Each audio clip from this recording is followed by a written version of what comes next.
HSC পরীক্ষা 2024-এর বাংলা প্রথম পত্র ঢাকা বোর্ডের গ শ্রেণীর অ্যান্সার তুলে ধরছি। তোমরা যারা ক খ গ রয়েছে তোমরা প্রশ্নগুলো মিলাই নিবা।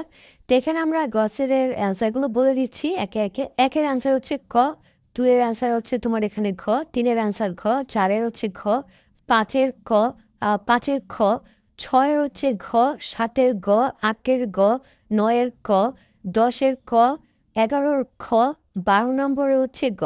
এবং এখানে 13 নম্বরের অ্যান্সার হচ্ছে খ, 14 নম্বরে ক, 15 নম্বরে খ, 16 নম্বরে হচ্ছে তোমার এখানে খ, 17 নম্বরে হচ্ছে এখানে গ, 18 নম্বরে গ, 19 নম্বরে খ, 20 নম্বরে গ, 21 নম্বরে ঘ, 22 নম্বরে অ্যান্সার হচ্ছে ক, 23 নম্বরে অ্যান্সার হচ্ছে এখানে গ, 24 নম্বরে ক, 25 নম্বরে ক, 26 নম্বরে গ, 27 নম্বরে রয়েছে এখানে গ, 28 নম্বরে রয়েছে খ, 29 নম্বরে রয়েছে গ এবং 30 নম্বরে ঘ।